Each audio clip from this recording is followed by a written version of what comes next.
Jadi hari ini kita lagi Rakornas ya. Ini rapat koordinasi untuk Gcraft. Gcraft ini gerakan ekonomi kreatif dan dipandu oleh Pak Sandi tentunya. Dan tadi ada ketum kita, Mas KW yang udah melenggang ke istana. Nah, kalau Dede sendiri mungkin keterlibatannya seperti apa nih? Kebetulan Dede di sini ada di DPP bidang pengembangan. Jadi ya ikut terlibat lah seperti itu. Gimana ekonomi kreatif di Indonesia ini supaya maju. Seperti kemarin tuh saya sempat ke Tuban. Itu kan tempat lahir saya. Nah, itu udah ada Gcraft Tuban, terus ya kita bantu salurin dari jalur DPP lah istilahnya gitu, supaya bisa tersampaikan ke Pak Sandi. Nah, bicara soal Gcraft ini kan kamu sendiri kan aktor nih. Tadi seperti yang tadi Pak Sandi bilang bahwa ada beberapa film Indonesia yang bisa mencapai sampai 10 juta penonton. Tuh kamu sendiri melihat perfilman Indonesia di tahun sekarang ini seperti apa sih? Ikut seneng sih, ikut bangga karena film-film Indonesia mulai diapresiasi ya, seperti Agak Lain kemarin 8,5 juta. Terus kemarin yang film MD itu KKN yang mencapai 10 juta lebih ya. Dan saya sangat-sangat mengapresiasi itu. Mudah-mudahan sih film-film yang lain mengikutin gitu. Apalagi kan Dede juga bergelut di situ ya. Ada kamu nih sebagai aktor nih, dan juga sebagai bagian dari Gcraft nih seperti apa? Yang pasti aspirasi dari para aktor yang mungkin belum bisa tersampaikan di forumnya kalangan sendiri, mungkin bisa saya bantu sampaikan di sini, atau mungkin kolaborasi apa yang bisa dijalin. Biasanya kan apalagi kemarin itu waktu zaman Covid, itu tuh para seniman itu kesusahan untuk mendapatkan panggung off air dan segala macam, dan mereka sangat nggak ada lapangan pekerjaan lah, yang notabene kan kita entertain harus ketemu orang gitu ya. Itu sangat membantu sih di Gcraft ini gitu, untuk dapat jalur supaya setelah Covid itu bukan berarti kita harus tidur gitu, tiarap semua. Akhirnya bisa bangkit juga, orang-orang pada bikin event.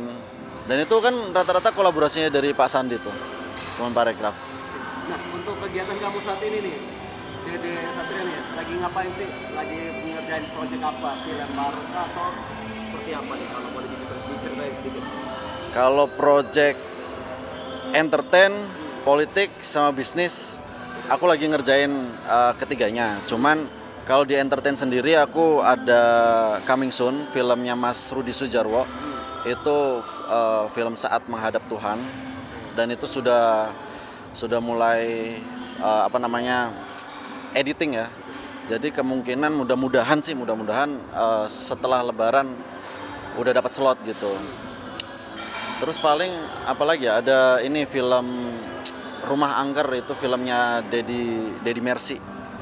Itu produksi di Sukabumi full. Itu melibatkan artis lokal atau kerjasamanya seperti apa? Sorry, bukan Sukabumi. Ini apa sih namanya? Cirebon ya. Rata-rata sih di dalam situ sebagai pemain kah atau pemain, alhamdulillah pemain. Ya rata-rata sih pemainnya yang utama dari Jakarta semua gitu. Tapi Dede sempet belajar nge-line produce juga. Jadi ya kalau selagi ada kesempatan, ada channel, kita kolaborasikan kan, biar bisa jadi sesuatu gitu.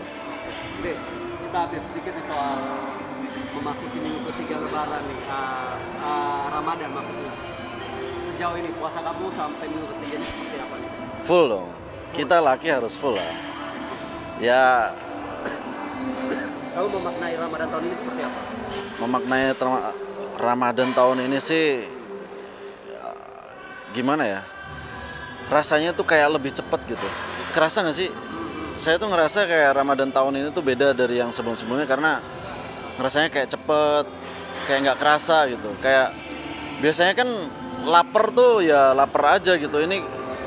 Ini sama sekali nggak ngerasa lapar. Jadi puasa tuh ya mudah-mudahan sih nggak ada apa-apa ya, mudah-mudahan. Apalagi kan akhir-akhir ini kan bencana lagi gencar-gencarnya gempa dan segala macam. Dan itu kemarin ada di daerah saya di Tuban juga tuh. Gempa sempat 3 kali. Ya mudah-mudahan sih nggak ada apa-apa.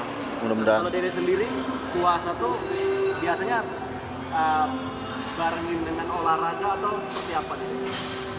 Kalau kamu sendiri? Paling kalau nggak nge-gym workout di rumah ya, karena dulu mungkin waktunya lebih banyak santainya. Karena sekarang mungkin udah mulai nyoba belajar politik, bisnis dan entertain nggak mungkin saya tinggalin juga. Jadi waktunya lebih berkurang, jadi paling workout di rumah sih. Ya jangan sampai itu mencegah kita untuk beraktivitas lah. Apalagi kan mobilitas di Jakarta ini kan pasti macet, kesel dan segala macam, ya harus tetap semangat. Untuk rencana lebaran ini nih, kamu akan lebaran di Jakarta atau akan mengunjungi keluarga, akan mudik? Of course pulang kampung. Kebetulan udah beli tiket di tanggal 2. Tanggal 2. Iya. Itu high season tuh, pada habis tiket-tiket deket-deket hari ya udah pada habis, jadi ya mau nggak mau saya harus telat beli tiket dan dapatnya tanggal 2 dan saya pulangnya ke Tuban, Jawa Timur gitu. Hal wajib yang harus dilakuin oleh seorang Dede Satria ketika pulang lebaran di kampung halaman itu apa sih? Hal wajibnya adalah apa ya? Hal wajib ya sepertinya seperti anak-anak lain pada umumnya sih, ya kumpul keluarga, mungkin bagi-bagi angpau kalau rezekinya lagi dikasih lebih, tapi kalau lagi belum ya kita yang dapat angpaunya kan gitu. Meskipun ya kita tahu diri lah, umur kan harus regenerasi ya. Sekarang harusnya sih adik-adik saya yang dapat gitu.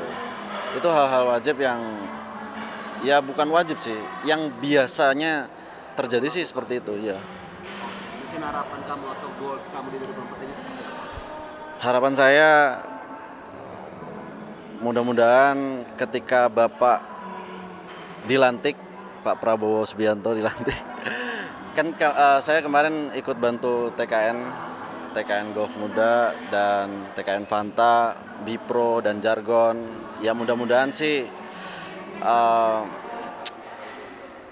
beliau bisa ngajak kita anak-anak muda pastinya untuk gabung berpartisipasi di istana lah gitu. Kemarin sih katanya mau dijadiin staf sus presiden ya.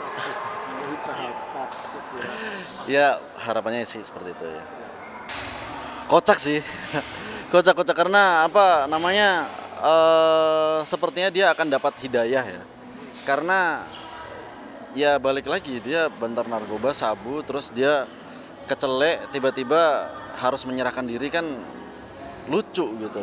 Ya mudah-mudahan sih dari hidayah yang dia dapat ini kedepannya dia bisa berubah dan bisa menjadi lebih baik lagi, karena balik lagi sabu, narkoba dan segala macamnya, seperti saya sebagai anak muda, anak-anak milenial and Gen Z tentunya itu kalau bisa janganlah. Kalau bisa kalaupun orang-orang anak-anak itu udah pernah dan udah mencoba, ya minimal kita rangkul, jangan kita jauhin, tapi tetap diingatkan dengan baik dan mudah-mudahan sih segera dapat hidayah gitu.